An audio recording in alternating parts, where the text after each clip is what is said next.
Master, dinner is served. Igor, it's not that I don't appreciate the effort, but you know I prefer my meals uncooked. And how many times have I told you about using garlic? Yes, Master. Forgive me, Master. Please. Bite into Paradelphia. Thursday nights at 8, only on Toxic Radio. Paradelphia. Because what if it's all true?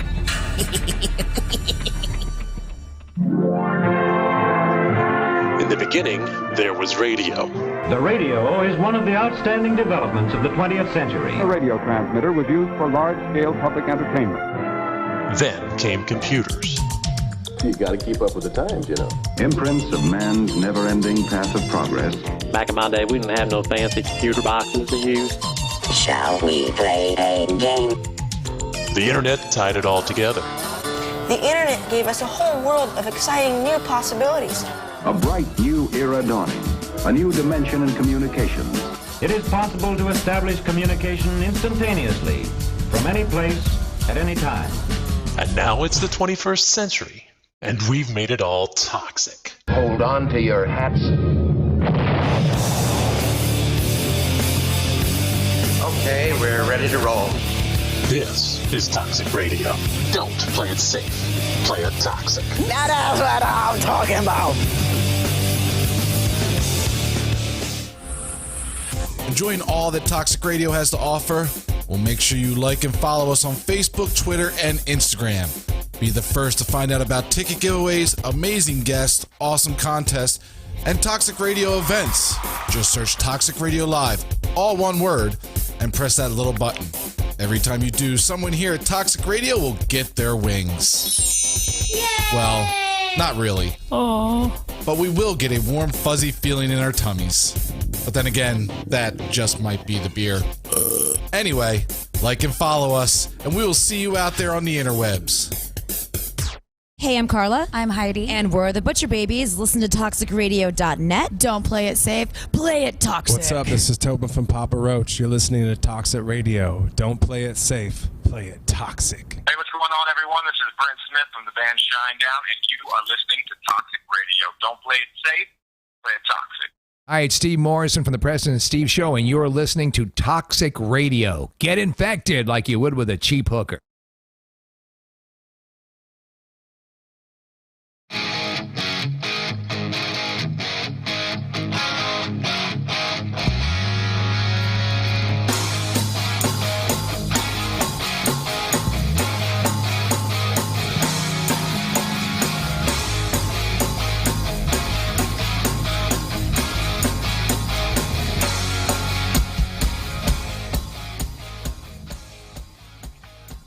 Hey.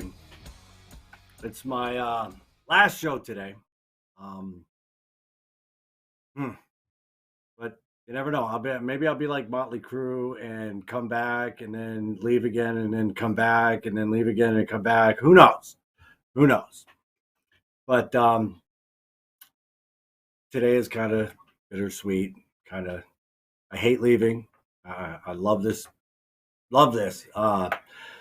Toxic Radio is very good to be with. I mean, if you're looking to start your own podcast or you're looking to do anything on the radio, get a hold of Toxic Radio. They have been absolutely wonderful. Mike Francolino is great at his job. Best producer I've ever had.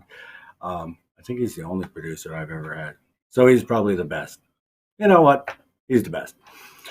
Today is 9/11. And I kind of wanted to start the show out talking about that because, you know, it is today. We swore we'd never forget, and we don't. I mean, nobody forgets this. I mean, you know when 9/11 is coming up. You watch the date and then the TV and then this and that. You just know. And, you know, nobody ever will forget that day. You'll never forget where you were. You'll never forget what you were doing when you heard or when you were watching TV and they broke in with it. You know, you'll never, ever forget that day. Watching the Twin Towers fall, watching the Pentagon get slammed into by an airplane, watching a plane crash in Pennsylvania. You'll never forget them images.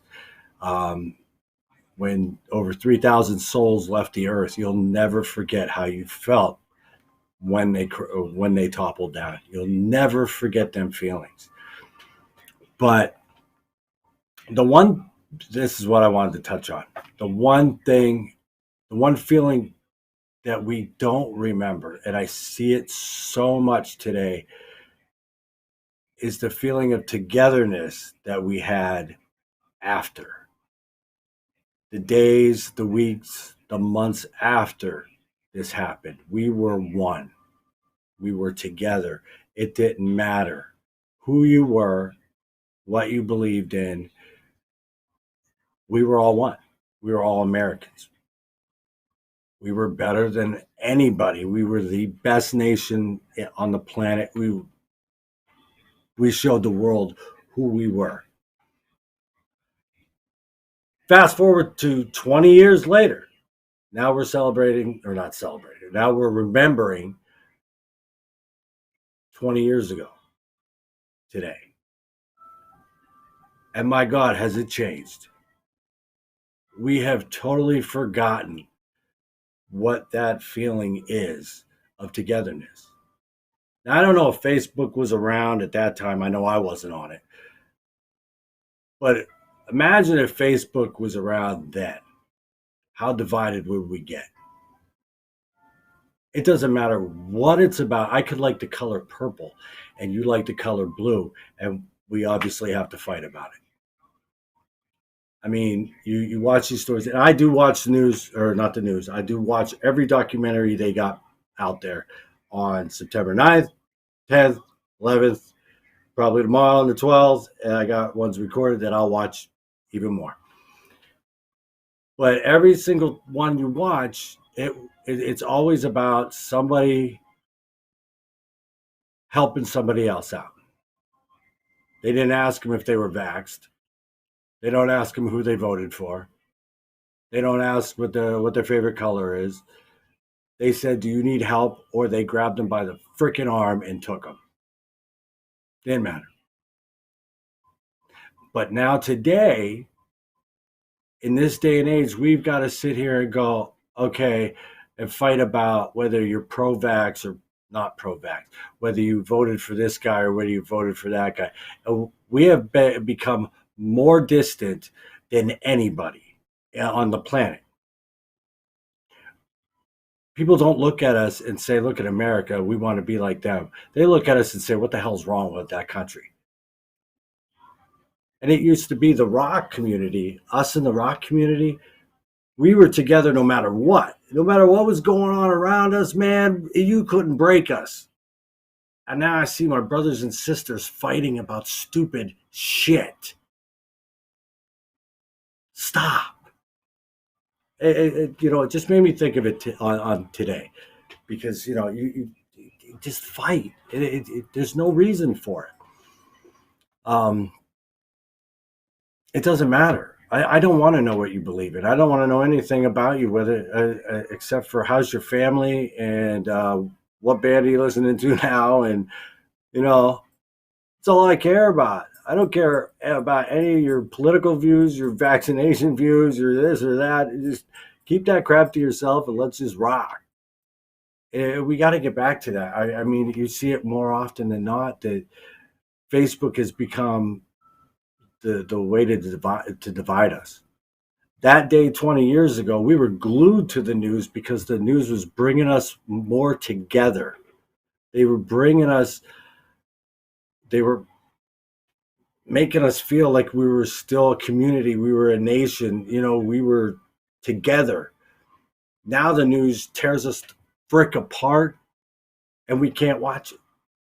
If we do, the anxiety kicks in, and we're just horrible to each other. We can't stand it. It just amazes me. And I didn't know what I was going to start out with today until I realized it was 9/11 and how different we've become. I mean, we gotta, you remember that day, but also remember the days following and how we were. Man, we can get back there. We can easily get back there. We just got to stop asking people, all right, or stop commenting on the stupid shit that people come up with. Hey, Biden this or that. Shit ain't worth it. I see brothers and sisters in rock tearing each other apart, and they used to be brothers and sisters, great friends. Now you go to a show, this one's standing over there, that one's standing over there, and they can't even talk to each other. They can't even look at each other just because of bullshit that has come between us, that we let come between us. We've never had anything come between us, man. We were the rock community. We were the headbangers in high school. We were the people that it was us against the world. Now it's the world tearing us apart, and we're letting it, America's become something of a joke to me. You can't even watch the news. You can't talk to people. Back then, 20 years ago, you saw somebody in the supermarket, you nodded your head, you said hi. Nowadays, you just bury your head and don't even talk to them because of maybe they're a certain color, maybe they're wearing a t-shirt you don't like, or really. But it is what it is. But we can get back there. I know we can. And it's just a matter of thinking about it and doing it and getting there. But we need help. We need a lot of help. We basically got to shut Facebook off. Really, or don't comment on. If somebody wants to start something, move on. Block the person. I mean, if they want to start fights, doesn't mean you have to get involved in it. Remember the weeks after 9/11, the months after 9/11. Say, hey, I want to be like that again. I don't want to be like this. It starts with me. It starts with you. It starts with me inside of me going, no, I'm not going to act like that no more. I don't want to. I don't want to be a part of that. But if you do that, then it grows. I'm not trying to preach. But it just tears me apart inside to see brothers and sisters going at it every single day.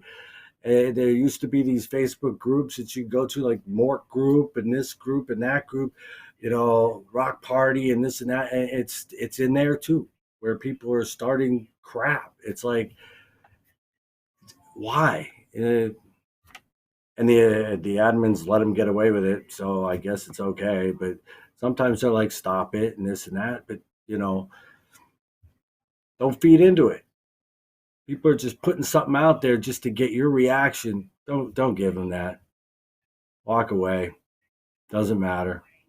And if you don't get involved with them, then guess what? You can still be friends. Yeah, they said something stupid, but you didn't go after them, so now there's not a fight. Just let's get back to normal and be better. You'll probably hear my dog barking today because he's an idiot. Nobody's out there in the living room with him. But anyway, enough of that, and the bullshit. But I know everybody agrees with it because we see it every day. But we got a good show today. It's my last one, which I hate. But I got so much on my plate that, something had to give. I mean, so, Will Mass will take care of this easy. I mean, he's not going to skip a beat. He'll be just fine, and keep on rocking and, bring you his bands and everything that you love. I mean, he'll do just fine. This is his baby, and he's going to grow this thing and be super, But today I got Billy DiNapoli from the band Wild America. He's also got a band, Stairway to Halen, which is just like the name sounds. They're a tribute band to Led Zeppelin and Van Halen, which I'm pretty sure he really loves Eddie. I mean, and then, hey, Eddie's great. And, Billy is a very accomplished guitarist himself. I mean, this guy amazes me. And I got a chance to see them live back in May, and they were really good. If you haven't seen Wild America, you got to see Wild America. Fantastic band. But let's bring him on. Let's get Billy in here and see what he's up to. Hey, look at there. There's Billy. Hey, what's up, buddy? How we doing today? Good, man. How you doing? How's your day going? Not too bad. Not too bad. A nice day here in Connecticut for a change. It's not raining. It's not raining. It rains here. Yeah. It just seems like I'm starting to feel like I'm living in Seattle, but no, it's a nice day here today, and I'm just he's sitting right next to stirring him in the yard. Yeah. So what's going on? I don't know. Nothing's going on with me. Just hanging out, talking to you. Just hell. So you're in a band? You're in a band, right? Yeah, I'm in a band. I'm in a couple of them. You're in a couple bands? Wow. Wild America, Stairway to Healing. And I got to correct you on one thing. It's what? DiNapoli. DiNapoli. The correct DiNapoli. Not DiNapoli? Yeah, man. It's like Roly Poly DiNapoli here. It's DiNapoli of Naples. DiNapoli. Of Naples. That's what my name means. Nice. Okay, typical, I did not know that. A typical Italian, a good old Italian boy's name. Good old Italian boy's name, huh? All right, I'll say it right from now on. I've always been saying. I even probably said it to everybody and they never corrected me. So now I'm gonna have to go back and give them all help. I only met you in Maryland. So when we met in Maryland, most of us busy playing the Stairway to Healing and Wild America shows that I know, and we didn't really chat too much. We celebrated your birthday for a little bit, but that was just fun. And other than that, this is the first time where we'll probably have an extensive conversation. Right. Can you hear me okay? I can hear you just fine. Okay, good. Yeah, a little delay on you, I think here. I think so. If there's a little delay on you, there's probably a little delay on me going on. So hey, we'll get through it. No big deal. All good. So all good. So you play guitar, and you play guitar very well. I saw you, like you said, first time I saw you guys play, first time I met you was back in May at the show. The Bradley show in Maryland. Yep, at Cancun. Kick and Valentina. We played with Valentina. Kick and Valentina, Steel City. Asphalt Valentine, Native Sons. Yep. Yes. Good show. It was a fun day. Boy, fun day. Great crowd. It was hot that day, though, boy, wasn't it? Man, it had to be. It was hot. 95 to 100 degrees there. Dude, and we were all dressed in black and had our black T-shirts on and just sweating our nuts off. It was hot. It was hot. It was hot. But it was fun. Lots of fun. Dude, it was a great day. That was what, looking back on the whole year, I've done a few shows. Looking back on the whole year, I got to say that was probably my favorite show of the year. Just the atmosphere. Great crowd. Everybody. Great crowd. Great crowd. The bands were great. Everything went smooth. It did. Everything went smooth that day. Smooth as silk. Yeah, it did. Now, tell me a little bit about yourself. If people don't know who Billy is, tell me a little bit about yourself. You play guitar. We obviously know that. And you write really well.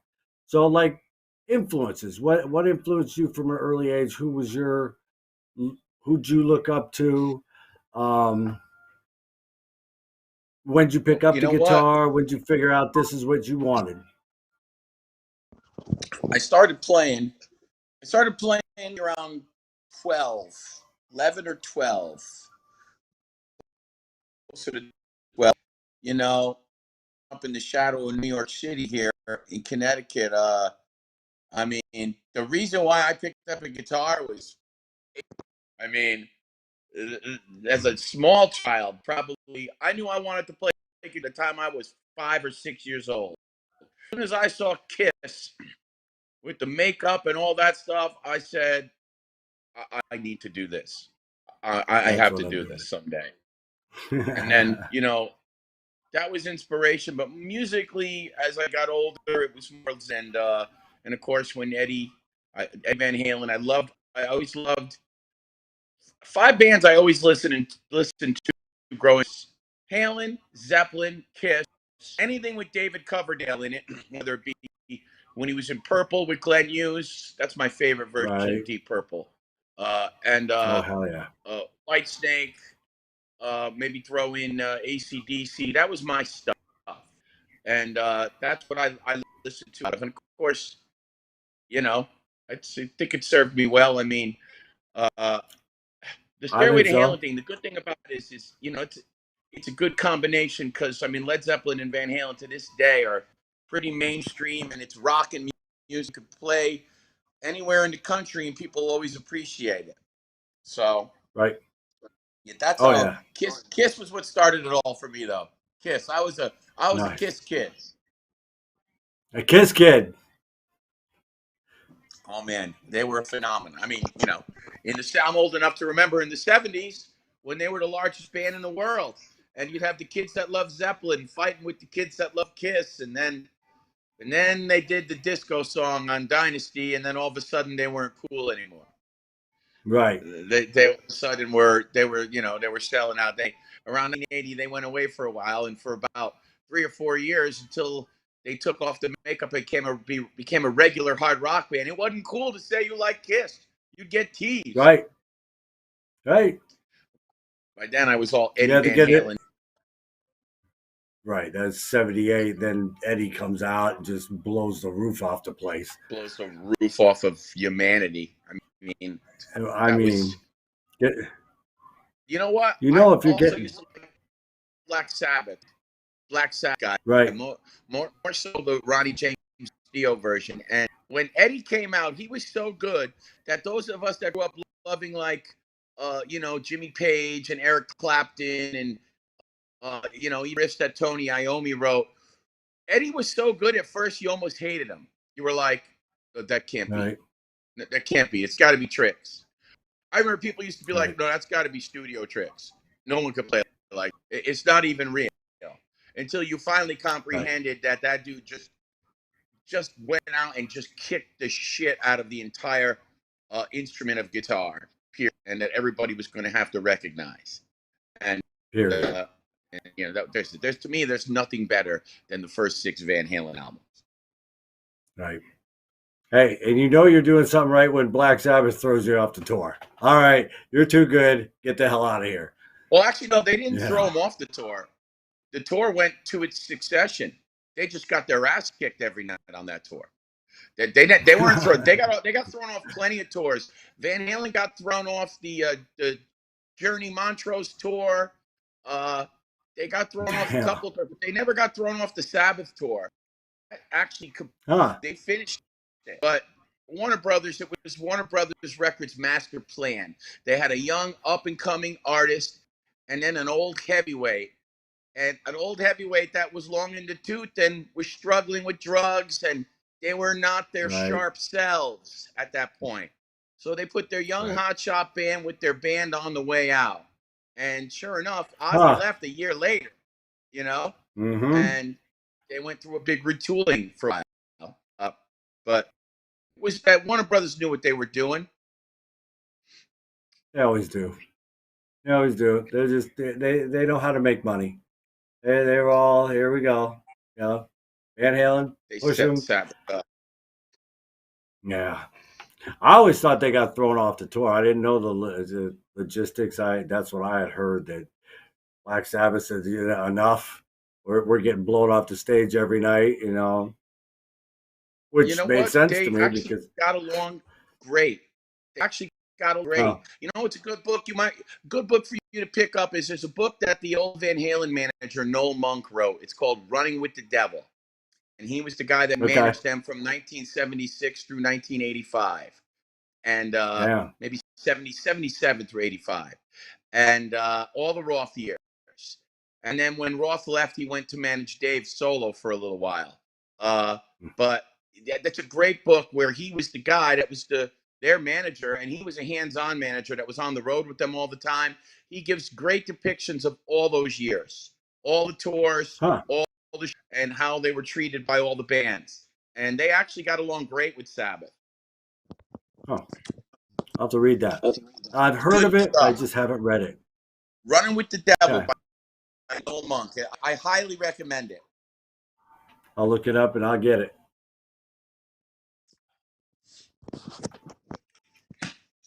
Okay, let's get to you. Enough about Van Halen. You know, you rival these guys. Let's talk about Billy. Now, when you started out, you had your first band was Aftermath. Am I correct? That's good. Yeah. Yep. Aftermath was with Joey, the singer of and Joe Labadia and me and keyboard player Andrew King, who's still our engineer in the studio and plays all the keys on all the Wild America records and writes with us, and a guy named Mark Chandler, who was the drummer at the time. And nice. We were in a band that used to be a club band of mine called Open Fire. And we were trying to shop to labels in the 90s. And you know, granted, we had all played clubs through the entire 1980s, but now it was the 90s and music scene had changed and arena rock wasn't looked upon highly anymore. And we were just about to give it up. And Open Fire had a bunch of demos out to various labels. And literally, we probably shopped this 97, 98, 99. We took a hiatus. 2 years later, 2001, we get contacted by a guy. He says he works for Sony Europe and then also Escape Music. They were affiliated at the time. And they said, listen, we're changing your name. Open Fire, whatever it was, or something. You know, Joey and I were trying to come up with a name. We couldn't agree on one. They gave us the name Aftermath. It was their idea, their logo. And we were like, fine, that sounds great. But, you know, like I said, the album came out all around the world. And it just, you know, it was arena rock. I love the album, but it didn't take off or go crazy. I mean, it did okay, but it didn't do anything crazy. And eventually they dropped us because, I mean, at the time we were all holding pretty good day jobs and we had almost given up our little dream traveling around the world, which I think they wanted us to do. And we didn't support the album enough to their liking. I mean, we played a lot of shows, but I know we played a lot of shows in, you know, New England, and he didn't really travel enough. And the album died out and we lost the label. At that time, though, our drummer was the lead drummer from Steel Heart, Dollar. Oh, wow. John Fowler played drums. Mark had to leave the band after the Aftermath album came out for family reasons. And John Fowler was our drummer for about, you know, a year's worth of gigs supporting the Aftermath album. He was the touring drummer for the Aftermath album. But like I said, the album just didn't take off the way we thought it would be. We lost our label, and then I thought that was it for a while. And then Joey said, hey, I'm putting this thing together. He had a band called Fool's Faith. And he was going to release the album. He got a distributor. Was it a distributor in Europe to press like 1,500 copies? I think they actually stole 500 of them too, if I remember correctly. But go figure. So I came in to do a band which I thought was kind of like arena rock, a little different. It was a little more Dream Theater-ish and aggressive, and that's not really my bag. You know what I'm saying? I mean, listen, anything Joey writes is great. Joey could write for any genre, any artist. If somebody asked him to write a country song, he could write you a great country song. If somebody asked him to write a song of any type of music, alternative, arena. He'll write you a song that sounds great in that genre. But I wasn't really down with progressive and Dream Theater, and it was the same band members as Aftermath, just with a new name, Fool's Face. So in '06, we released an album called Undone. And then I quit. I wasn't happy with the music scene. I wasn't happy with that mission.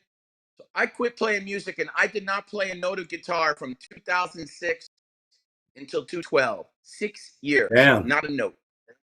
Yep. And Jeez.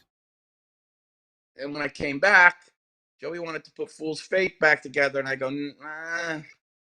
But he did get me. Credit to Joe Labate. He's the one that brushed me off. He said, I got a gig in New York. I got a gig in New York City I need you to play. He told me 2 weeks beforehand. It was on like a Thanksgiving Eve. I hadn't played guitar in 6 years. I had no equipment. I had one guitar.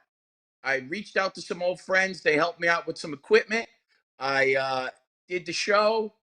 A year later, we started just playing covers all over creation. Then we started writing some music. And in 2016, an old friend, John Kivel, reached out to me and said, hey, you got any music? You still writing? I remember the Aftermath days, and John wasn't as crazy about Fool's Faith as he was Aftermath, but he said, you got any music? I sent him some stuff, probably around 2016. A year later, we started recording it now.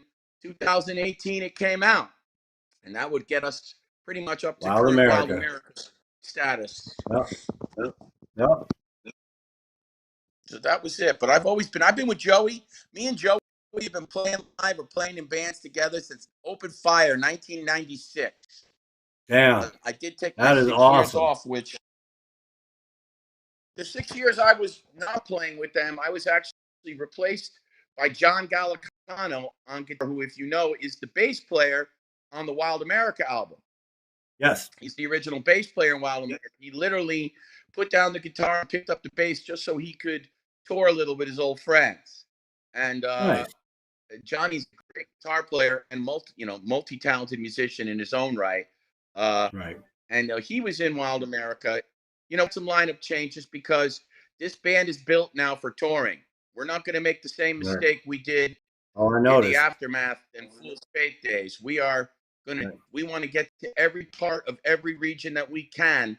Trying to be realistic about it, but we're gonna, so any guy that's picked for this band now has got to be able to tour, travel, have work flexibility, family flexibility. Otherwise, it's a no-go. The reason why, Johnny stepped down because he's a little older and he's a grandfather, and Right. he said maybe the touring life maybe him. He still contributes. He wrote some songs with me on the new album. He plays some rhythm guitars on there. He does all the backgrounds. He's still a constant contributor.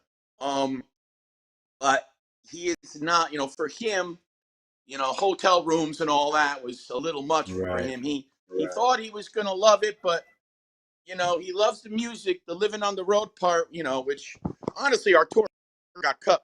We were probably 16 shows in 6 or 7 states into touring when the COVID hit. Well, we had to have a vocal surgery. Joey had to have a surgery on his vocal cords, which had us worried. I mean, it could have gone the other way. Thankfully, it went the right way, and he came back better than ever. Oh, he's It could have fantastic. gone the other way. So we had a 4.5 month layoff from that, and we get back to playing, and then COVID hits. So it kind of got delayed. Phone in here, and but it's all back on track now. It's all back on track now, and we've got a new album. Is a guy named Steve Wafkenik, who you saw in Maryland. Actually, Steve did double duty that day. He played for Stairway to Heaven,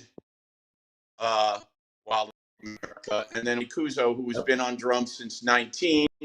And we did a couple rock. We've done a couple rock and skulls, 3 trips to Illinois because we just came back from Illinois, and we did a couple of New England rock festivals and various shows around the country, Florida, Maryland. We had our California, Vegas Salt Lake run canceled because of COVID.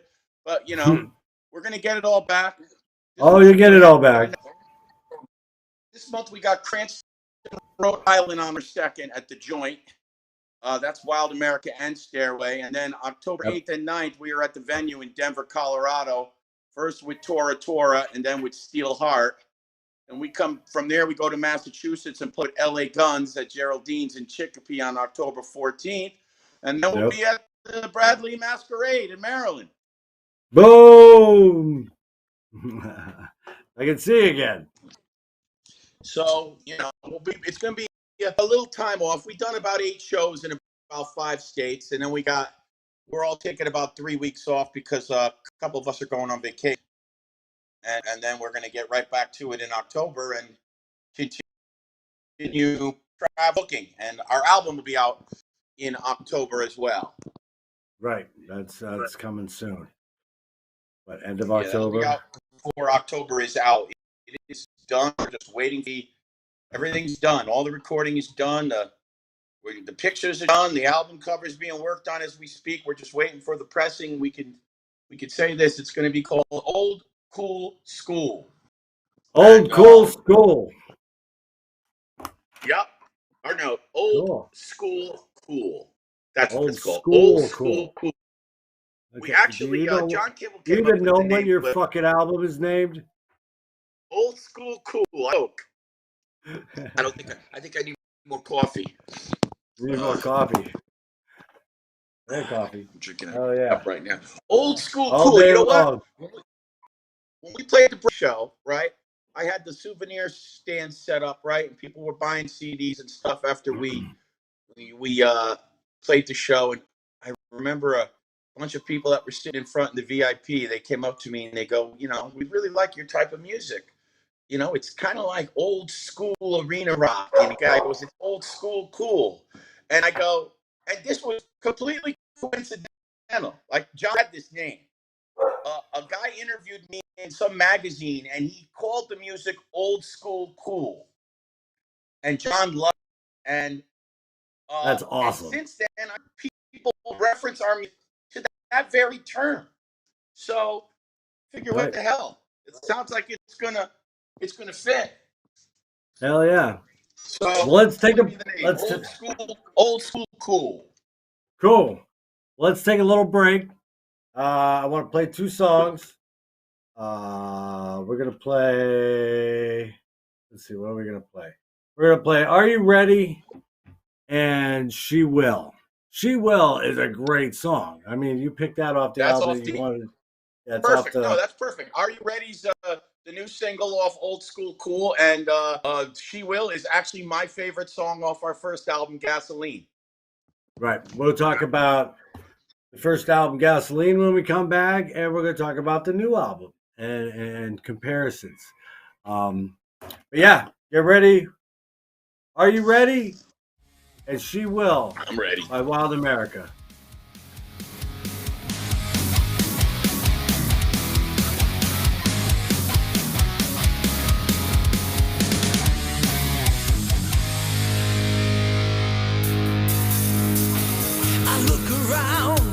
I can't believe my eyes. Everywhere I turn, I can see this mighty nation cry. Now I've always been one to try to speak my mind. You know I gave up my soul to a world that seems so unkind. Now everyone's so offended by every little thing they see. Have we become so demented? Well, I could say that ain't the way it should be. Come on, people, are you ready? We're gonna take you on a wild ride. If they all hear our voice, and they won't have a choice, because we all need rock in our lives. I see the news, I think we're hypnotized. Everything that we're told we believe and never question why. Now I've never been one to it chose to waste my time.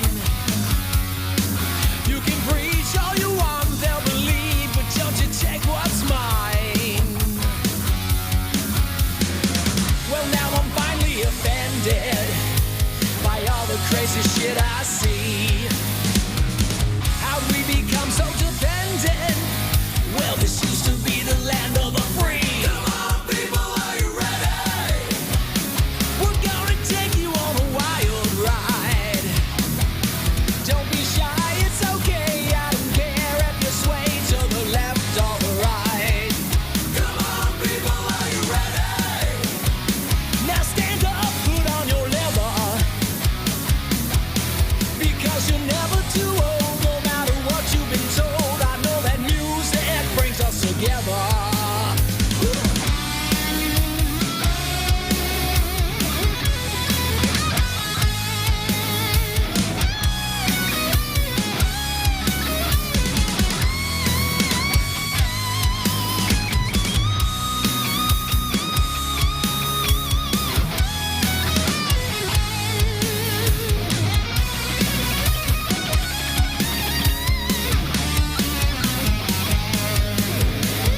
One, two, three. Are you ready?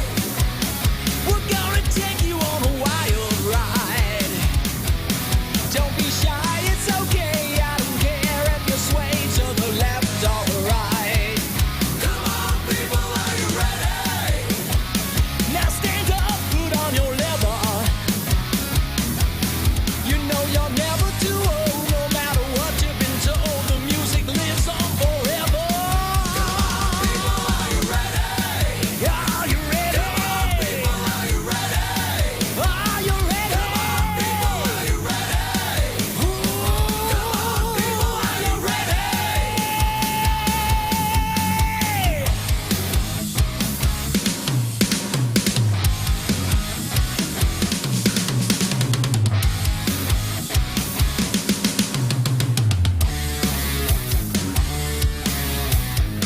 Music brings us together.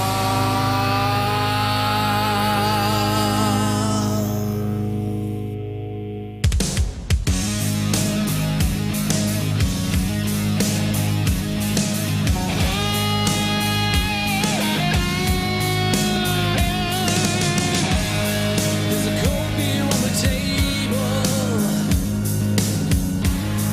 and an empty on the floor. I got Black Dog on the jukebox. Wasn't looking for more. Then I saw my temptation.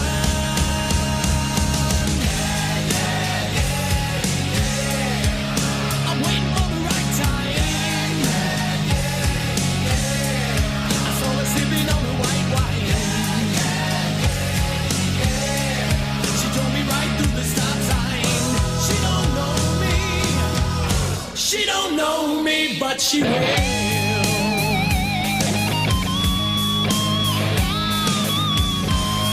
So I thought for a moment, Lord, give me a sign. Then she showed off the fool's fake tat on her back with a sinister smile. I don't need no invitation.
Love that song. I mean, the whole first album is really good, really good. I mean, that was my everybody's introduction to Wild America, and I mean, there's not a bad song on there, and I don't just say that just because you're sitting here and talking to me. Just because I'm sitting right here. Right, then turn your back, and I'll tell everybody it sucks and don't buy it. You know, don't waste your fucking money on that piece of garbage. But no, every song is. You've supported from day one, Mike. From day one. Yes, I dug it. You know, it was the first time I listened to you guys. I was like, okay, they've got that sound, old school, cool. I mean, it really is. It's just like if you grew up in the '80s and you would like to dock in and Rat, Skid Row, and Kiss and Van Halen type of guitar. I'm not comparing myself to Eddie. Play the I call kind of the California guitar style that Eddie, Warren, Lynch, those guys are my favorites, and that's kind of all. The song elements are kind of all of that kind of genre, mishmash, and I guess that's what we were looking for. Hey, you got it. I mean, you got it. Now, there is one song that stands out to me totally. I mean, it's just, I think it's the best song on the record, my personal opinion. But I want to know a little bit about the backstory of this song because it just seems like it's got a lot of meaning to you. It just talks. Called "Till the End." Oh, yeah, that is absolutely my favorite. I just what's behind this song? "Till the End" was a song I wrote about an old friend of mine named Dennis Staplefeld, a drummer in a band with me in the early '90s, mid '90s. We were in a band together called the Disciples. It was more punk, Ramones, Sex Pistols sound, believe it or not. And the man was a guy named Ron Hanley who used to play Ross the Boss in Dick Manitoba's Wild Kingdom. And Dennis died of a heart attack. Jesus, it's got to be now 4 years, 3.5 years ago. And he was a good friend of mine. And, it's just when you're somebody in your 50s goes so suddenly, literally sitting at home watching TV, with the remote control in his hand, and just suddenly.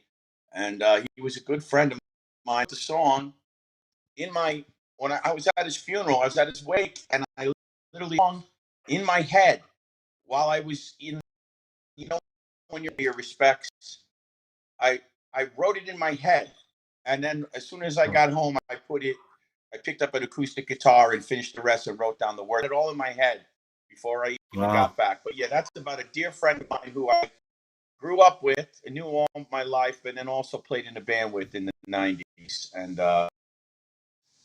Ben was his name. I mean, it's a great tribute, and I got that. I got that, and I got like goosebumps from it because I just knew when I heard this song, I was like, this is from his heart. This is, a lot of music is written from the heart, but this was actually something that, just you poured into. I could just tell, and I always got to listen to it. That was what made me feel good. My wife really appreciated it, and like she even plays the song when names form. She plays the song. She really appreciated it. It meant a lot to her. Like people like us are still talking about him today because maybe that song had something to do with him. But that was it. And we're getting to that age where we're starting to lose people suddenly. And it's like, oh my God, Bill Chavis, two weeks ago, gone. I mean, unbelievable. And what really got me with him is, they say that it. When you're gonna go. You just have a feeling. And I remember the day he went in the day he went in the hospital. I was supposed to do an interview on my other podcast with him, Bradley, and Scully Coley. And his wife messages me during the night and says, "Hey, Bill's going to the hospital. He wanted me to get a hold of you to let you know that he's probably not going to make the podcast." So I messaged back when I got it in the morning. I was like, "Lori, don't worry about it. That's fine. Concentrate on Bill. Thank you for giving me a heads up, but concentrate on Bill." And I think it was that day, that afternoon or evening, where he posted on his Facebook, "I want to say thank you to everybody and this and that." I'm like, wait a minute here, dude. It's not that time yet, and it just it floored me. And then he just battled in the hospital, and the next thing you know, he's gone. And it's like, wait a minute, man. Yeah, I saw But his message. I that saw was his message that he put up on Facebook. Yeah. I don't think I'm going to make it out of here, and hug your loved Right. ones and stuff like that. I was me up. It did. You read it, and you're like, you got chills, and you're like, whoa. But looking back, most of us don't get that opportunity. You don't get that opportunity to thank people. You don't get that opportunity to say goodbye. And he got that opportunity, which was good. But then and then a week or a week and a half goes by, and you're like, okay, and you're thinking, like I was, no news is good news, because you kept talking to people, and everybody's like, no, I haven't heard anything yet. And then that day, it's like gone. No, There's been a lot of that just going on. There's been a lot of that going on lately, Mike. I'm not, I don't know if you've ever heard of the band Mullet. Mullet was like a kind of like a Steel Panther type of band, where they're touring arena tribute, where they are, but they travel all the country, and like Vegas and Spain and freaking other countries. Wow. They do a lot, and they're just passed away from COVID. And like I said, it's you, and 2 weeks later, you're gone. In some cases, Gone. Yeah. I'm not going to even push the vaccination subject. I stay away from political football. So I'll say that I'm vaccinated. That's what I chose to do to protect myself, my family. Right. No, I'm not going to speak to what other people. I'm not going to speak to what other people should do with their choices. I know the choice I wanted to make. That's my business. Right. And that's how I am. I don't want to know. If you're vaccinated or unvaccinated, that's your problem. Hey, it doesn't matter to me one way or the other, because you have a choice. You do what you want with your body. I got the vaccine just because, what the hell? My wife worked in peds, so they asked her to get it. They didn't force her, but she come home and she's like, I think I'm going to get it just because I work with babies all day long. I said, well, if you're going to get it, yeah, you do work with babies. Okay, I'm going to get it because I don't want to, because of your job. And so that was our reasoning. I got the vaccine because I don't want to die. Like some of our friends have been passing away. I don't want that to happen to me. So. Right. And you got to give you're giving yourself your best choice, your best option that you see to live. And that's correct. That's how I see it. And there's there's people that don't want to get it. That's their best choice for them to live. And I don't fault them. I don't have an opinion either way, because that's their life. But I agree. Hey, and I agree with you, I agree with you. Just sucks what's happening. I mean, I just wish this would all be over so we could get back to not losing people and this and that. I mean, it's just getting horrible. Getting horrible. Brother, I'm with you. I'm with you there, man. So now, Gasoline, that was your first album. We'll get back to the music now. Gasoline was your first album. It's my first Wild America album. Well, first Wild America. First Wild America album. And 2018. I mean, and if COVID, we would have probably new album a year ago. Right, most likely. So Are you the principal writer? Yeah. And everything? You are the principal writer. I'm going to say that the first album, Joe Labadia and myself and Andrew Caden usually write the majority of everything. The first album, though, was probably 70% heavy Joey, 30% me. This album, Really? I basically co-wrote every single song on it except for the song Joey did with Roy Cathy, Stronger. Other than Stronger, Joey wrote that with Roy and wanted to do it with Roy. And that was, other than that, the other 10 songs, I wrote all of them. Our former bassist and still friend John Gallicano probably got, 4 or 5 songs he co-wrote on the album with me. Arnie Kuzo, the drummer, and Steve White, the new bass player, they got a couple of co-writes on the record too. They contributed, but this album is pretty much, I had a real strong hand in the creation of 10 out of the 11 songs. But Joey's always writing it with me. Me and him usually do the bulk of it together. But we'll bring the ideas to the band, and then Arnold will say, well, why don't we try this? And Steve will say, hey, why don't we try this? Let's change the ending. And everybody contributes in their own. Usually, when it comes to songwriting, Joey and I will sit down together with acoustics or just the two of us, and we start hammering out before we bring them into rehearsal. But this last album, I brought a lot of stuff in that I had written by myself, and then he helped me shape it. That's how it went. Cool. Now, the recording process, because I may or may not have heard any of the new album. I may or may not have heard it. Look, listen, you can admit that you have had personal, private screening, and you are also, I will say this, you are the only person other than my girlfriend Tammy who has heard, and John Kibble. Wow.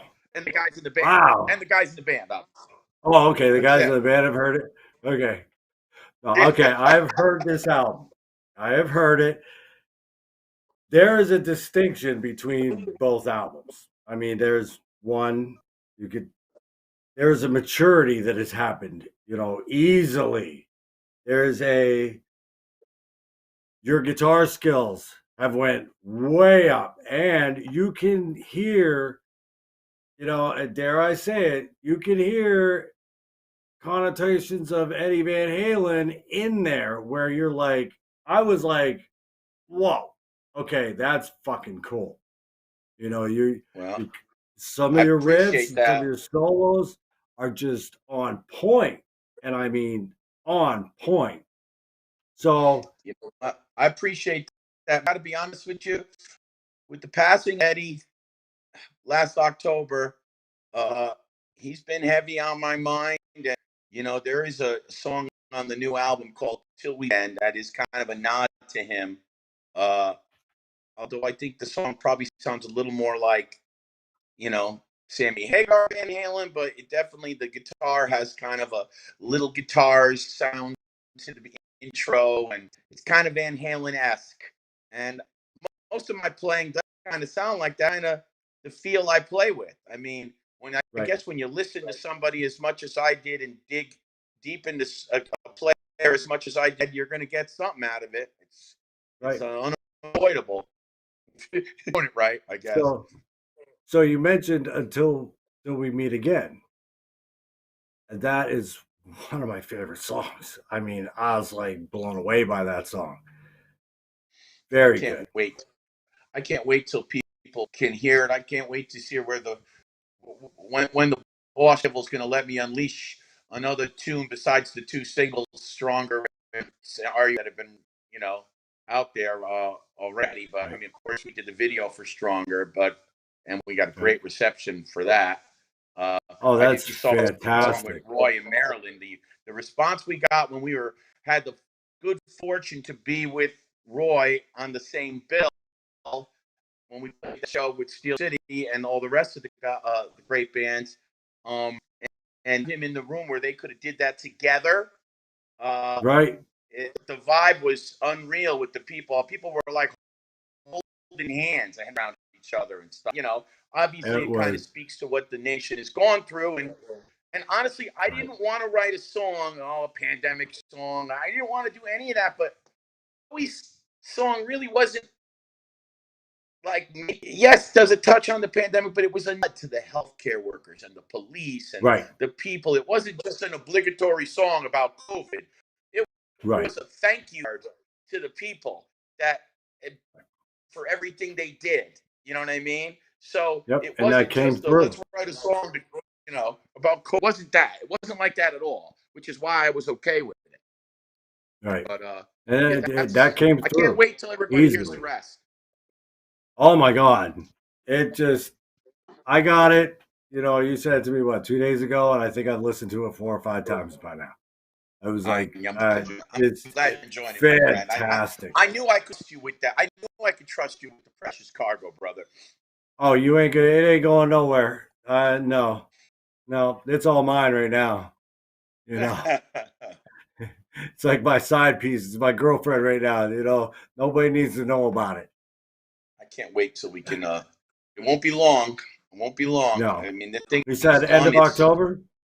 Yeah, we're just waiting for now. The final mixes are done. Everything. The pictures are done. We're just pressing, and that's it.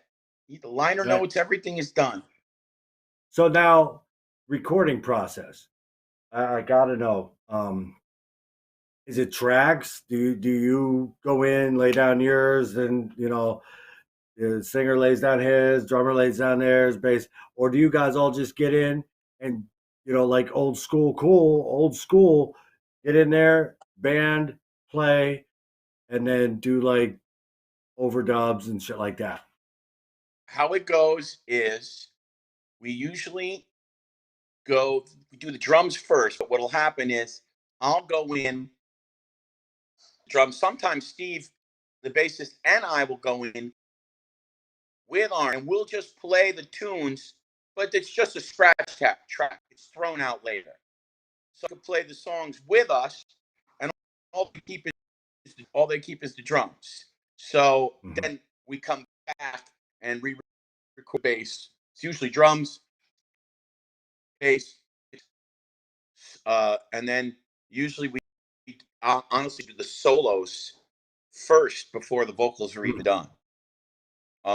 But that could go either way. It doesn't matter. You can do the vocals first and do the solos last, but usually we do drums and we all record it with Arnie together, and then we just so we'll all get in the room. We'll almost play the stuff like he's playing with us live, but only the drums are kept and the scratch tracks are ditched in the trash, and then Steve will go in and do the bass. So when I start doing the guitars, I have the rhythm section tracks. Drums and bass are already present. They're already there. So then I do all the guitars. Joey will do some rhythm guitars too sometimes. And then I do the leads, and then we do the vocals. We do all that stuff studio in New Jersey. That is our, and then it gets sent to the magician Ty Sims, does all the engineering and makes it sound like, oh man. Makes it sound good. He does. Yeah, well, listen, we send him all the tracks and we record everything, and then he engineered. And I mean, Ty Sims is just amazing. He does great work. It's the tracks sound amazing. I mean, I was like, between the first album and the second album, there is a difference. A big difference where these are more ballsy. They're more, they're just very well done. I mean, it's like you had a million extra dollars to throw at this one, and it's in your face. It's loud. It's good. I mean, really good. Not that the first album wasn't, because I re-listened to that again today while I was at work, and it sounds great. But this one just got more of a punch to it, I think, as far as I'm concerned. I mean, I think you're right. I mean, I think this new album is going to be, you always want to try to do better than your last work, And right. I think I mean, I love Gasoline, but I think this album's going to be even better. I think it's going to be, there's no doubt it's going to be better. And, right. we're forward to it. We did pretty good. We did good business with gasoline. We're expecting to do better business with that. Yep. And usually the sophomore album is the do or die. You know, a lot of sophomore albums I listen to, you know, second album, it's like, it's nowhere near as good as the first one. Every now and then you get one that you go, oh, wow, they just went leaps and bounds over their first one. And I think this one, easily this one did that. I'll tell you one thing. The only that's what we were looking for. But the only way this band will ever die is when we just decide we don't want to do it no more. I mean, we'll go on in some capacity until if I get to be too old where I don't feel like I can be schlepping around the world and jumping up on stage, then that'll be it. But until I'm ready to sit on the beach in Florida somewhere with a drink in my hand or at a ball game somewhere, I'm gonna keep going after it every month, every year.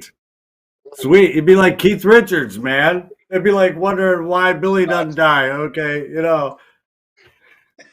He's still doing it. He's 95 years old. He's still jumping around on stage, man. What the fuck's up with this guy?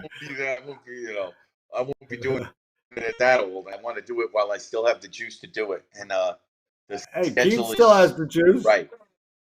I mean, they do. Yeah. Why not? I mean, listen, I Paul Stanley, Gene Simmons. They know what they're doing. Sure. Yep. That's for sure. Stay in shape and keep doing it. As long as it's still in their blood, they might as well do it, you know. And I say hats off to anybody. I really don't. I'm not one of them guys that gets all hyper about how somebody's singing and how they don't have what they had before. I don't really care. As long as you get up on stage and you're entertaining me, so what? You know, everybody can't hold the notes they used to hold, and everybody's fingers ain't as limber as they used to be, and sometimes you just can't play the drums like you used to. That doesn't matter. As long as you're willing to get up there and play, I'm willing to go see your show. You know what? I agree with that kind of to an extent. It's still got to be able to do the job. You know, right? You got exactly. If you can't, I'm not just going to go see you because you decided to schlep up on stage. You got to be able to do the job. And, right. You know, those guys we're speaking of, they can still do. I mean, yeah, people get on Paul a little bit because he doesn't sound like Paul Stanley from early 70s to even the non-makeup Kiss in the 90s. He's still like when albums like Revenge went out, when albums like Revenge were coming out, he still had serious pipes. Yes. I would go. I've seen Kiss. Listen, I've seen Kiss like over 40 times. I mean, holy shit! I love that. I saw Van Halen probably 20, but I always loved the show and the theatrics. I'll admit, with no more new music coming out after a while here in the city, I'd like to get on one of them Kiss cruises where they really play that cool set list. You know what I mean? Right. I had the vocal surgery right after the Sonic Boom tour around 2008, 2009. It doesn't seem like his voice was ever the same after that. Right. He's still one of the front men in rock history. And, there is a reason why they're finally going to hang it up. I mean, Father Time comes for us all eventually. Yeah, you know, and you gotta deal with it. You gotta deal with it. I mean, you gotta deal with it. I think they're going out. I think they're going out the right way. Big tour, sold out shows. I mean, what more can you ask for?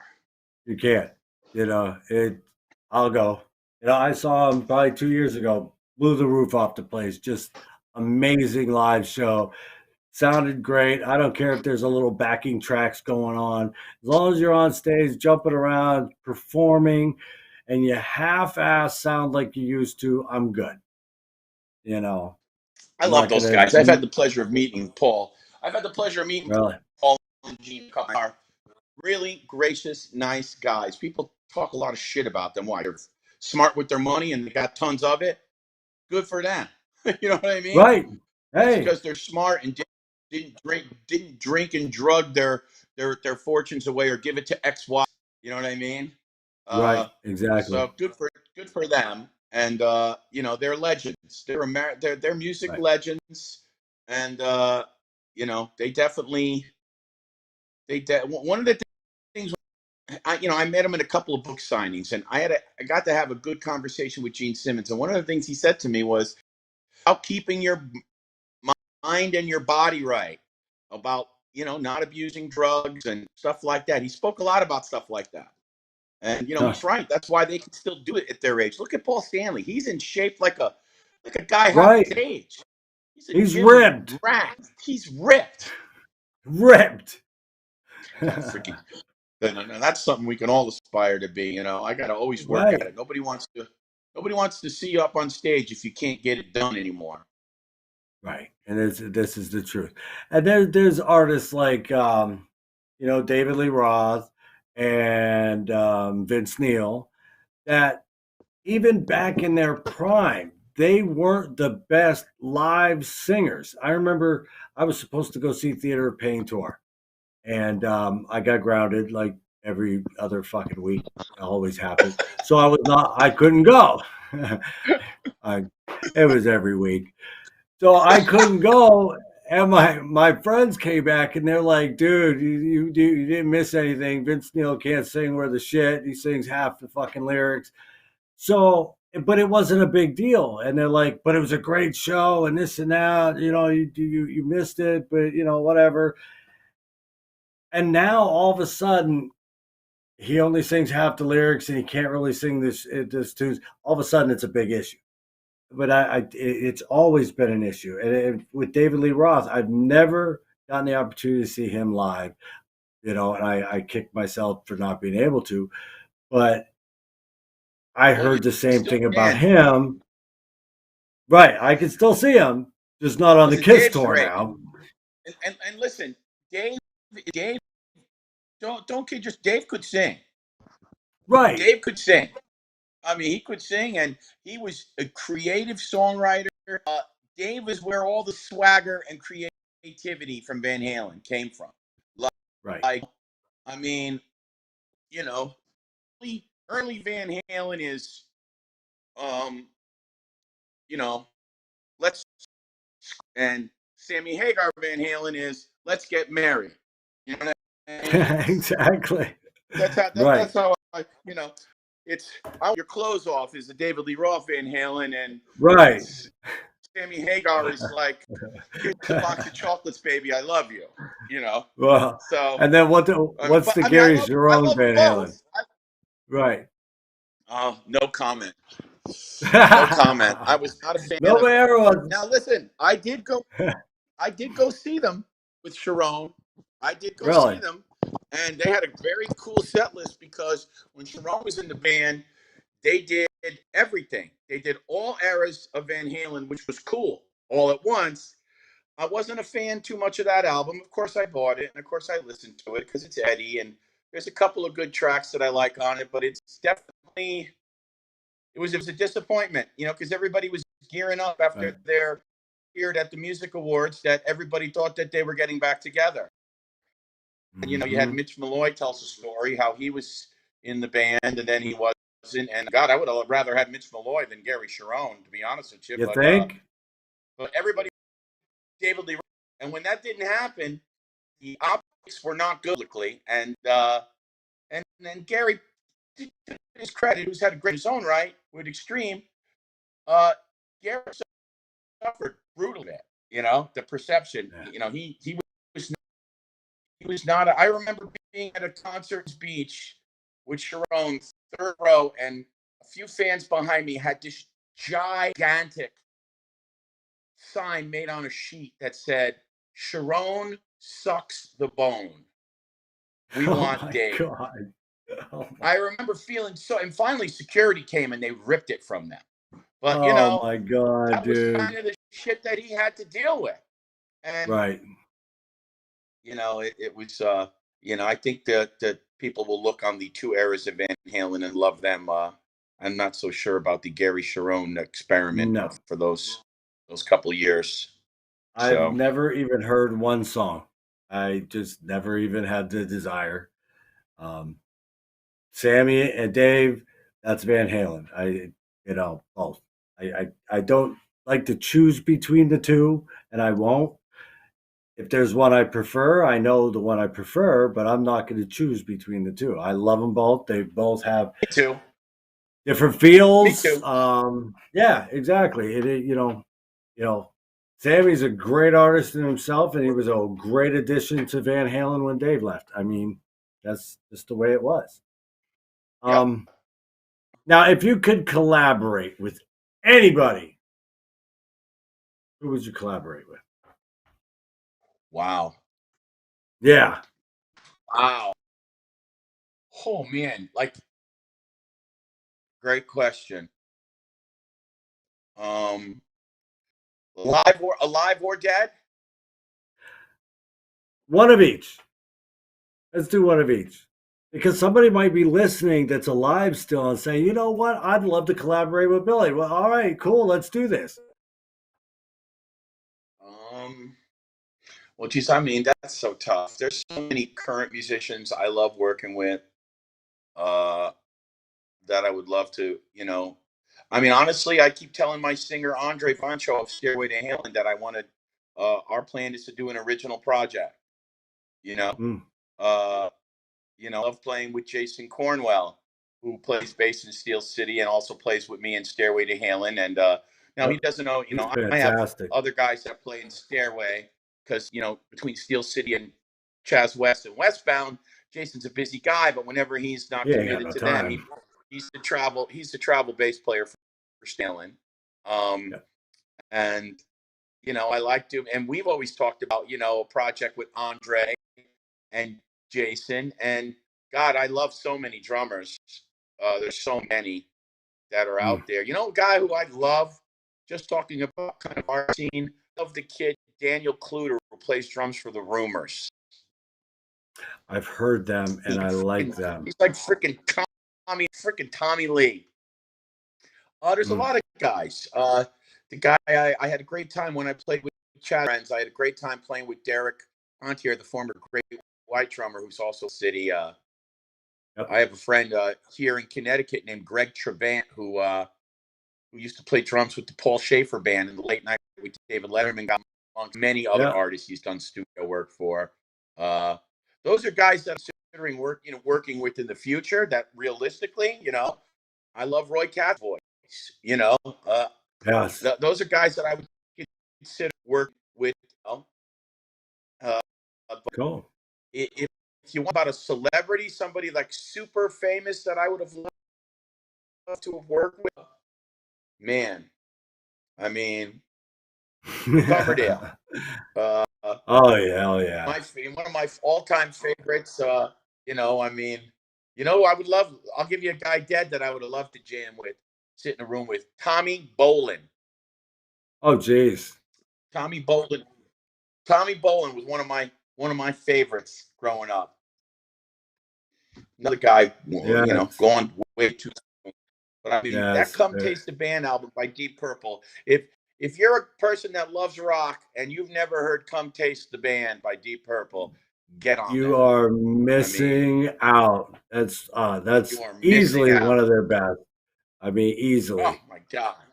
Come taste it. Oh, love that album. And I would have loved to have had drinks with Bon Scott.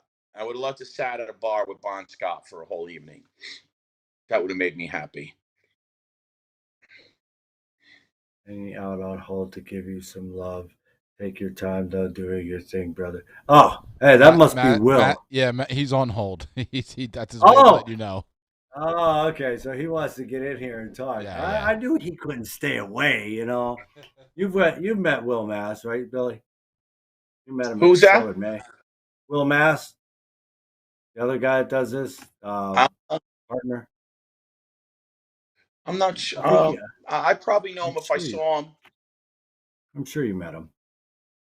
Maybe I did. Is he on video or is he on phone? On the phone line on audio? Does he want to come on now? I mean, that's what he was saying. He was saying he's on hold whenever you're ready. You'd like to just. He's the boss. He can come on anytime he wants. I mean, you might as well let him on, or he's there. Or I'm going to get fired. If I don't let Will Mass on, I'm going to get fired.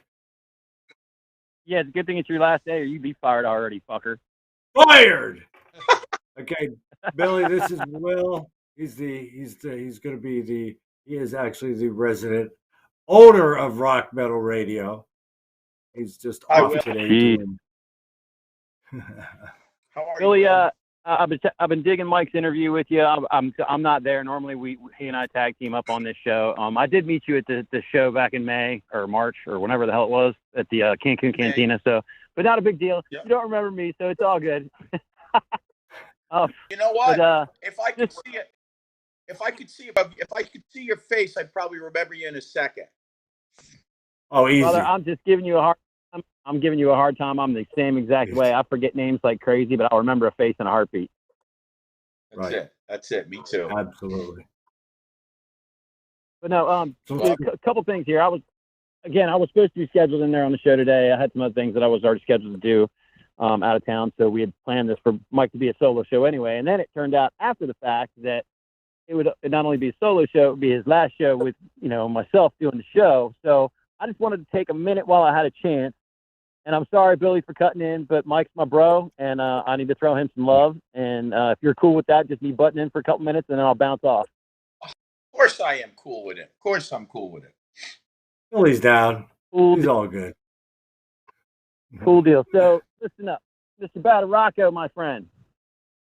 Yes, I'm here. Thank you for coming on this journey with me. Thanks for starting out with me on this journey. I really have appreciated the hell out of the guests that you've booked and the homework you put in when you do your interviews.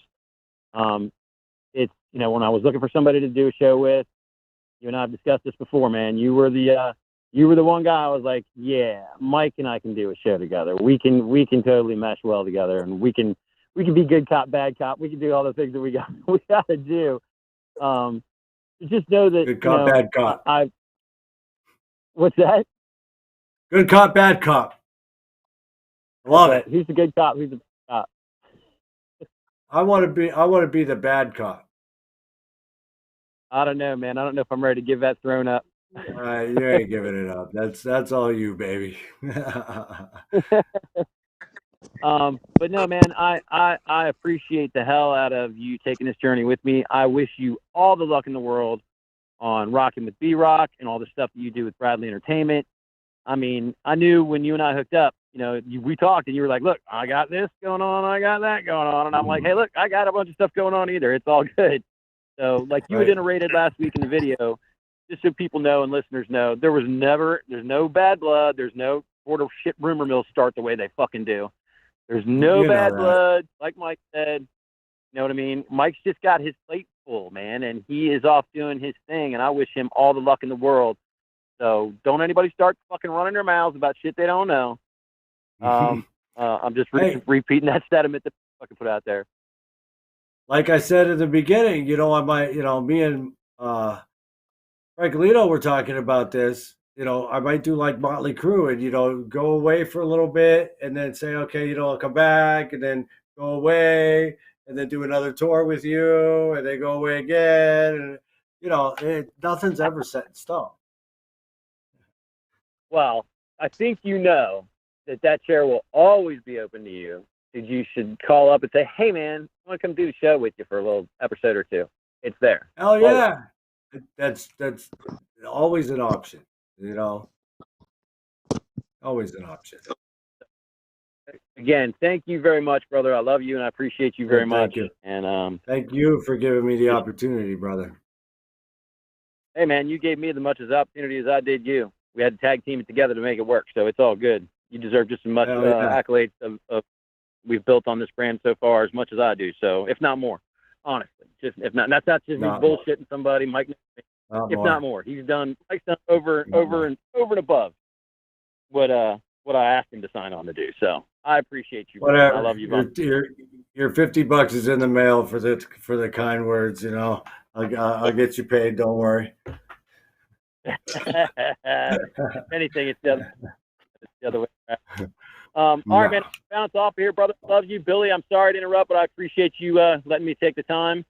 And next time, no problem. Next time I see you, one of your saying live, I'll come up and introduce myself. Oh, great, man. Thanks for having me. All right, guys. All right, Mike. Love you. Peace, brother. Peace. Have a good day. All right. Now that the boss had his chance to talk, because Will loves to talk, man. It's why the radio is perfect for him. He loves the platform. He's so good at it. I mean, and then some guests, I've got to struggle to kind of keep them talking. And Billy, I knew right when I got you on it, when you said you do this, I was like, I'm not going to have to worry. Billy will talk. I met you once, and I know you're a talker, so I was like, this guy's got to get on the last show because that's the way it is. Yeah, I definitely got the gift of gab. I think a little bit. You know, us Italian guys, we can run our mouths all day long. All day long, and people might not want to hear it, but you know what? We're just going to talk anyway.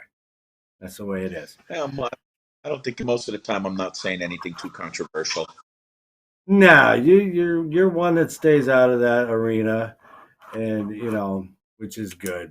It's more detrimental to get involved in that than good. I mean, nothing good comes out of being, getting in that shit storm. I mean, you just lose friends. You lose friends, and it doesn't accomplish anything as far as I'm concerned. And that's just my view. Other people have their own views. In the music business, you lose more than just friends. You lose fans, right? Who are customers.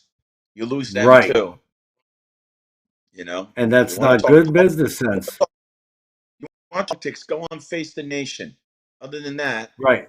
Let's try Shut up. Let's try to make these people happy and forget about the shitstorm that's around them. And that's the way it should be. I mean, exactly. Somebody told me one day, if you're talking shit from the stage or on your Facebook and you're an artist, okay, and you say anything political about one candidate, you just lost 50% of your audience, because you got to figure, okay, 50% might be blue, 50% might be red. So if you talk shit on red or blue, you just lost 50% of your fans. It's usually always like that. That's exactly right. You don't. I don't know anybody except for like maybe Nikki Sixx that has enough fans where he can go, okay, I can lose half of them and still be good. But he'd probably rather not. And you don't ever hear him talking politics. Not that I've heard, but you don't need to. It just doesn't make any sense to me, at least. I never do it. I never do Nope, it. You don't.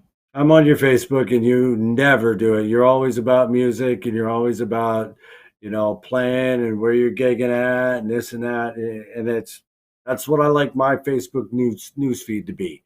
Music, music, music, music. The only other thing you'll see on my Facebook is that, and maybe a occasional sports post, or about some sporting event, or a picture of my beloved Beaver Cooper. That's it. Yeah. No, nothing else. I don't even put that much personal stuff on my Facebook. No. I like to post about cereal. Cereal, it's got cereal, that doesn't offend anybody, so it's like, okay, I could post that and we're good. Right. Or Little Debbie's and, this and that. It doesn't offend people. It kind of makes them laugh. And they're like, how the hell do you do this? But, I try not to any controversial shit. No way. Now, if you didn't have music, you never picked up the guitar, or you weren't you weren't successful with it, what the hell else do you think you'd be doing? Like, what hobbies do you have that would be probably where you'd go? What would you do? Would you be a nurse? Doctor? I love sports. I love sports. I'd probably be on talk radio doing a sports show. Nice. There were times where I almost went to school for communications because I wanted to do that. And people told me that, I watch a lot of games, and I definitely, on football Sunday, this place Yeah. is packed. My house has got all my buddies in it. If you, I don't know if you can type me. You see this Oh room yeah. right here? Oh yeah. Got Jesus. 4 TVs in it. It's my den, and it's usually filled with good buddies on a Sunday or a Saturday. I got all the college football games on right now while we're doing this Right. interview, and I love sports. I love talking about sports, and I also used to coach sports. And it's funny Oh because shit. in the music industry, it goes kind of half. A lot of musicians, they can't stand sports because maybe they were in band when they were in high school. Maybe jocks picked on them, or Right. how that goes. To me, I always thought there was a correlation between athletes and musicians. And people would say, "What do you mean? That's two completely different things." And Mm-mm. athletes are performers. They're Right. entertainers. I Exactly. mean, you watch a guy run a 40-yard dash like the speed of light. To me, that's impressive as a guitar solo. You know what I mean? Exactly. And you know, so I always thought there was relation. And when you're a kid, now it probably shouldn't be this way, but when you're a kid, you notice how you're growing up and you're going to grade school, high school, and it's funny because the guys that played on all the sports teams were always so popular, and they had all the friends, and they were on the football team or the band. You know who else kind of was, in the same boat? The guys that played in the rock bands that were gigging out. Mm-hmm. They always hung, and it seemed like we always hung in the same circle, and it just Yep. was good. It was good social interaction. It was good to be part of something. And Right. music, sports are similar in those ways. I guess is what I'm Right. trying. And it's But the yeah, that's truth. what I'd be doing. I'd be working for WFAN or some sport radio if I wasn't a guitar player. But And you, that's what I think you'd be fantastic at it. That would suit you just perfectly. of it.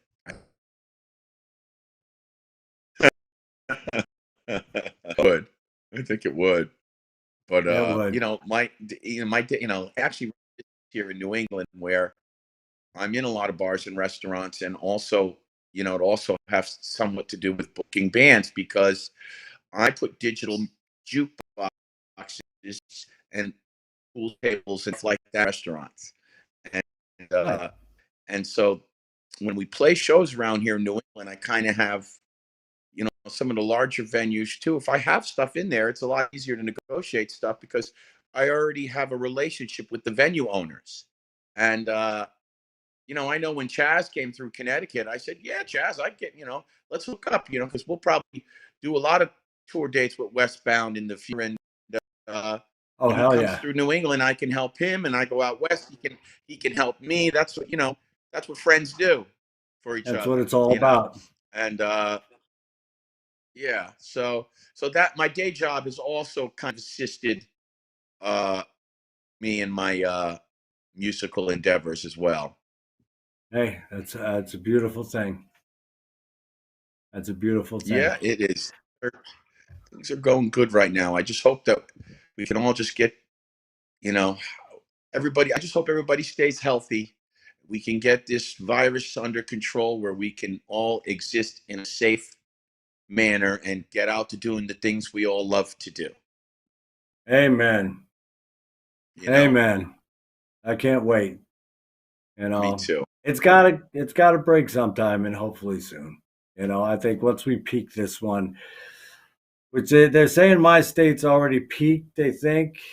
So, and the South has done it. So hopefully it's peaked and, we don't have to cancel no more shows. And I've noticed they haven't been doing a lot of that. Some of the big names have been, but, still some of the clubs and everything are still allowing it to happen. I'm happy for that not everybody's freaking out and closing everything down again. Just let it run its course. We'll get through it, and then we'll be back out there like nothing ever happened. It'd just be the flu. I hope so. I hope so. We Yeah, hope so. we've been lucky so far, but like I said, we've only played 8 shows in 5 states. We're just getting started, And Yeah. we did have a show in Nashville with Jack Russell and Stephen Pierce that was canceled. Right. But and that's also too because as Brad is schooling the art of it's a risk. These bands, they need their deposits before they come for the show. Right. And venues are afraid because we're going to be shutting down, or is there going to be restrictions? And I can't wait till none Yeah. of us have to even mention that in the discussion anymore. Right. Not until I don't have to hear new normal. All this, just I can't wait for it to all go away. And I think everybody's in the same boat. I know nobody's going to disagree with that. I could say that. We could say that. Nobody's going to be like, oh my God. No, everybody wants this to go away. I'll tell you what, there's been a lot of things like, the Rock and Skulls that were canceled. And then Kimmel puts on a great event called the New England Rock Festival every year in Massachusetts. Mm-hmm. And it's always great. And I mean, people from there are people from 25, 30 different states jammed into that sucker. Yeah. And it's a fun time with great bands. And I can't wait till things like that come back. And, there's right. also quality festivals to play. Well, I guess, we're further along than we were when it started. Let's just hope things keep trending in the right direction. Exactly. Well, I do appreciate you coming on and talking to me for so damn long. I mean, I appreciate it, Oh, my pleasure, brother. Anytime you need me, you got it. Hey, man, I love talking to you. You're a hell of a guy. I mean, you always keep the conversation interesting, and never know where we're gonna go with it. And it's just you're a great one to talk to. Love it. Hey, do me a favor. Like I said, if anybody wants to follow the bands, and if they ever want to get any of the swag or the merchandise, or even our albums are available anywhere you could buy music, but you can always go on wildamericaband.com or stairwaytoheaven.com or Billy DiNapoli music.com and get anything that you're looking for. Yep, and you can send anytime, any place, and you can also send me messages too. I always return all as I get, and people will tell you I'm the type of guy that I've sent merchandise to people all over the world that if they had an issue or I had people reach out to me for fundraisers. Can you bring this? Send me sign that. We're trying to raise money for this. Anybody can find me. I'm always willing to help out anybody to do whatever I can for them. So those are forums to reach me on. Hey, I'll share all your links on my page and every page. And like Billy said, reach out to him if you got a question. Hit him on message, and he'll get back to you. He's very good about that. Yes, sir. But anyway, thank you very much. You have a great rest of your day. Hopefully your college football teams win. And sit back and do a couple cold ones and relax. Well, thank you, my brother. I appreciate it. And as soon as I got the first signed copy coming your way, express. Nice. All right. I can't wait to hear it. I mean, I really need that. Yeah. All right, brother. Well, I guess I'll catch you soon. All right. You stay in touch. All right, man. You stay safe out buddy. there. All right, man. Will. Take care. Later. All right. Let's take a real quick break. Hey, Mike, just cue up. Let's see. Native Sons Monster. I know we got that one. So if you want to cue that one up, we'll take a real quick break. I'll come back and say bye. I know you all want me to leave, so I'll come say goodbye. So Mike's working on that right now. I just threw him through a loop. See?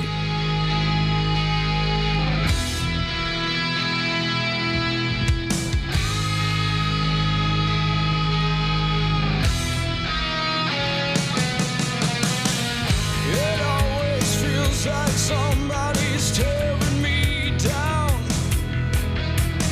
They all pointed and laughed. Now I've got to turn around. I'm all alone in this world. I only see more right. I keep on pushing on, but I don't know why. I'm just a monster of this teenage night. I'm just a monster, and it seems dark as it's light. I'm just a monster, I don't feel alright. Avoid the monster, 'cause he gave way to the night.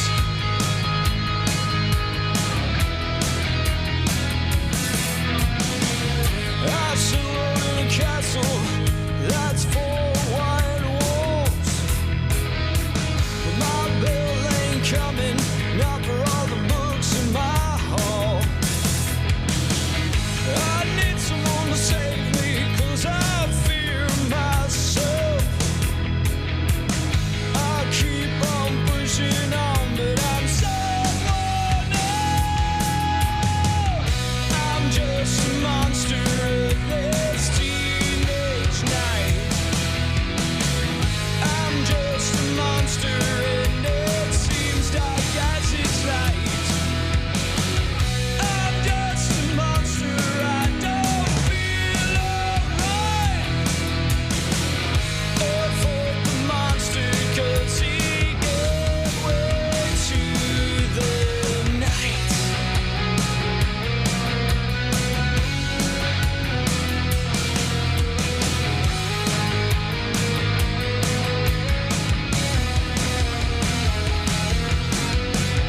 I'm just a monster.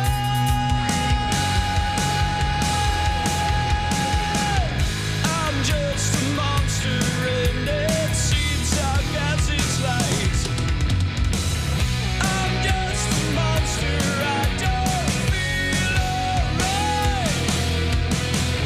Avoid the monster, 'cause he gave way to the night.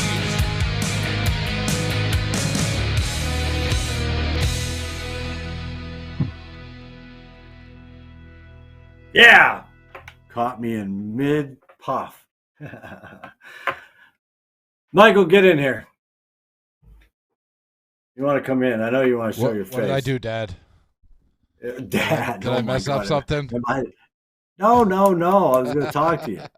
I'm just going to talk to you, dude. That's all. I just want to make sure I didn't do anything wrong. I thought I was going to get No! yelled at or told to go to my room. This was the Wing It show, big time, and really no music planned except for Wild America, and yes. But knowing Billy, I knew he was going to talk, and it would be, I knew I could at least fill up 2 hours with him, easy. We got to check into his cell phone provider, though. Other than that, it was a great interview. Dude, even with the little connection issues. Little connection issues, you guys did amazing. Very compelling talk with some great insight and interesting opinions. It was very cool. Thank you. Yes. Well, I just want to say before I go, because yes. probably going to leave a little early, but I just want to say I loved my time here. Toxic Radio is one of the, hands down, a great experience. I've really had no experience with anybody else, and I really don't care to. But it has been great. And like I said in the beginning, anybody wants to get on here and do a podcast or anything like that. And it's not just if you're with Toxic Radio. Mike has been a very good leader, I guess you could say. When I was trying to get the other podcast, Rockin' with B-Rock, going, just as another outlet for like Bradley Entertainment and everything else that we do. That was a nice outlet, and Michael guided me in the right direction with that. And so it wasn't just, oh, you got to stay with Toxic. I'm just going to, do this. No, he's right there to. It's for. I'm sorry to cut you off. It's for the love of, just like how you guys were just talking about your love for music and all that. My love for broadcasting, my love for podcasting, for radio, for putting on good and interesting and compelling shows. My love for it goes way further than just the walls of and the studio of Toxic Radio. As the more that shows and podcasts and not just regular old podcasts, but independent podcasts, not the big stars that go out there and do it, but the little guys. Just like it's something so tight knit and so personal when it's a band in a bar. That's the same way it is when it's a podcast or a radio show that's an independent show. We still have, I still have that same grimy and gritty love for it because it is the underdog. It is the person who just has that passion for whatever they're talking about. Here at Toxic Radio, we do music shows, we do sports shows, we do motivational shows, we do video game shows. It's something that you could take your passion, no matter what it is, and become a platform for it. You can become an authority figure for it. So I've always told every single one of the guys or girls that come through these doors, I will teach you everything, and I will teach you how to do, even if it's not with Toxic. I always tell people, if you don't join up, I'll still guide you. I won't do everything, but I'll still guide you, because your success in this medium keeps this medium going, keeps this medium thriving, and makes this medium the juggernaut that it is today. I know everybody says the same thing. Like, everybody has a podcast these days. Like, everybody and anybody has a podcast these days. That is true. Just like anybody and everybody's in a band. Just like anybody and everybody's a rapper. But we all try to be those individuals that do it differently, do it better, do it in a way that strikes a nerve and pulls out that emotion in somebody. And I think for you guys, you and Bill both together as a team, on many shows that you guys did together, even though we're still in the infancy of rock metal radio as a show, you guys hit a nerve. You guys got personal. You guys brought in individuals that you believed in. And I know that going forward with your own shows, you're going to do that. I know Bill's going to continue. And that's what's going to set you apart from the Joe Schmo down the road that just thinks that he drinks a couple of beers, turns on a microphone, and he's hilarious. We all know those guys. Right. So I'm super stoked to see where you continue to go down this broadcasting road. Hey, I'm just going to do exactly what we do here. I mean, and I kind of looked at it like I could have quit something else. I could have, just been like, okay, I'll get rid of this. But I figured, if I leave rock metal radio, it's still now, instead of just one show, now there's two shows out there that, and Bill and me are on the same page with just about everything that we want to showcase the lesser known bands and a national here and there. I mean, you got to bring the nationals in to keep interest. Just like, you put people on tour together. You have a national and then you have an opening band so that the opening band gets noticed. And so now there's two avenues. And then there's other podcasts out there. There's other radio shows out there that are doing the same thing, a little different, because not everybody's the same. No. You can't be the same, or you'll die off. You got to find something different that keeps people coming back. And how does in the entertainment industry and all of this, everything we talk about is all entertainment. Yep. And you got to get the music out there somehow, and that's just the way it is. You just got to do it. And I love it. I loved it here. And like I said, you probably didn't get rid of me, because I'm going to rethink things and see what I want to do. You're not going to get rid of me. Can't get rid of me. I'm like a bad virus. Don't call me COVID, but get infected. No, I'm like a bad I get infected. That might not be a good slogan anymore. You might have to put that on hold. I've had that slogan for like 8 years. I'm not getting rid of it. Don't play it. No. My two slogans: don't play it safe, play it toxic, and get infected. And if you haven't been in the studio for a while, but I just bought like a couple thousand flyers that.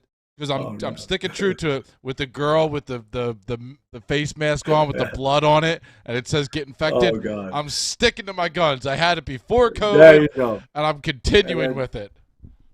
COVID's copying off of you. That's right, bastards. And you know, COVID is actually the best advertisement for you because everybody's constantly saying infected.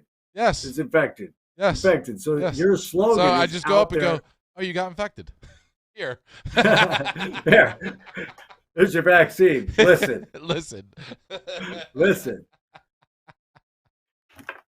All right. Well, I guess we're gonna cut it off early today. You know, just All right. a few minutes. I didn't even think it was gonna last this long, but it did, and I'm happy.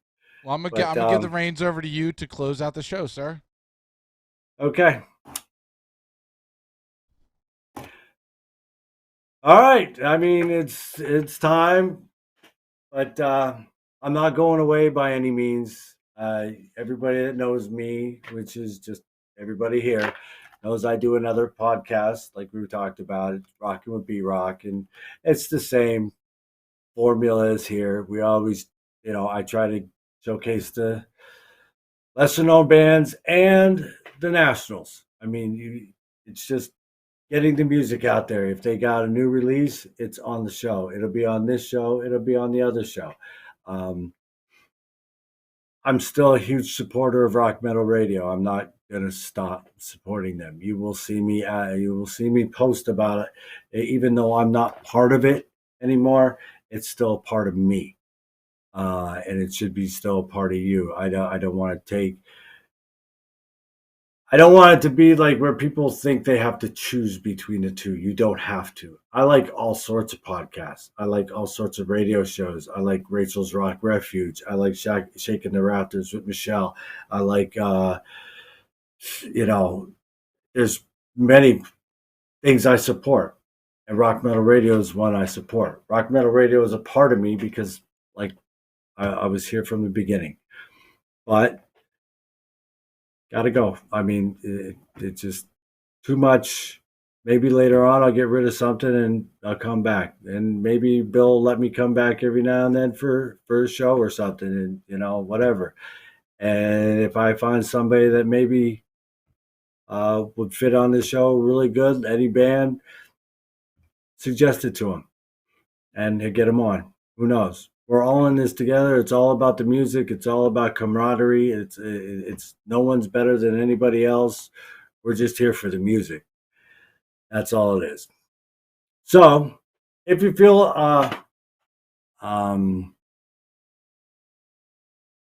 like you want to join me over in the other one every now and then, I'll be over there, and I will definitely be calling in here. I'm going to have to keep harassing Bill, but I will definitely be on the phone lines as long as they let me be on the phone lines, just because. Got to give Bill hell. And you got to get in on the phone lines. We need more call-ins here, just to, get in Bill's ear, harass him a little bit. He loves it.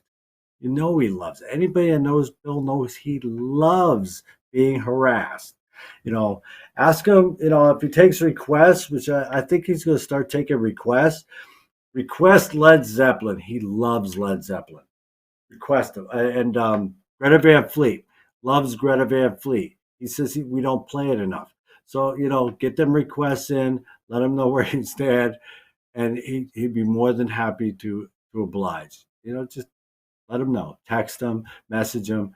He loves it. All right, well, it's time to go. My time is up. I just want to say thank you to everybody for the support with Rock Metal Radio. We appreciate it. I appreciate it. Will appreciates it. It's, you've been there for us. We'll be there for you. Just thank you very much from the bottom of my heart. I love doing this, and I hope to continue on over there. with the same success. And I wish, Will Mass, I wish you every success. You're a brother, you're a friend, your family. I mean, thank you for this opportunity you gave me. And thank you, everybody out there, for letting me bend your ear and be that ugly face on your phone or computer screen every other week. It's been a pleasure. So, without further ado, I'll stop talking and say bye.